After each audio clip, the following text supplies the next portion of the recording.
Bulk শহরের রাজা ইব্রাহিম বিন Adham.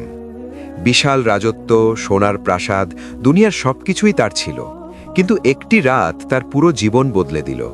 সেই রাতে রাজা বিছানায় শুয়ে আছেন, হঠাৎ ছাদ থেকে ভারী পদশব্দ। রাজা চিৎকার করলেন, কে ওখানে? ওপর থেকে কণ্ঠ এলো, আমার উট হারিয়ে গেছে, খুঁজছি।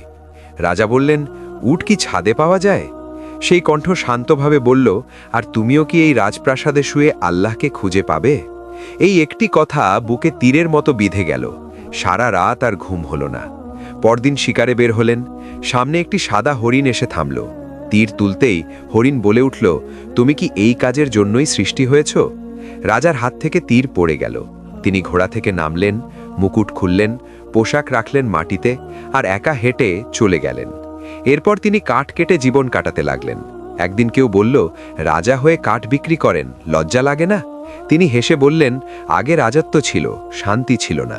এখন কাঠ বিক্রি করি, কিন্তু বুকে এমন শান্তি আছে যা কোনো রাজ্যের বিনিময়ে পাওয়া সম্ভব নয়।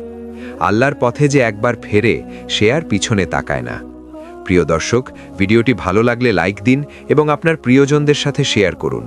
প্রতিদিন এরকম সত্য ইসলামিক ঘটনা পেতে এখনই সাবস্ক্রাইব করুন এবং বেল আইকন প্রেস করুন।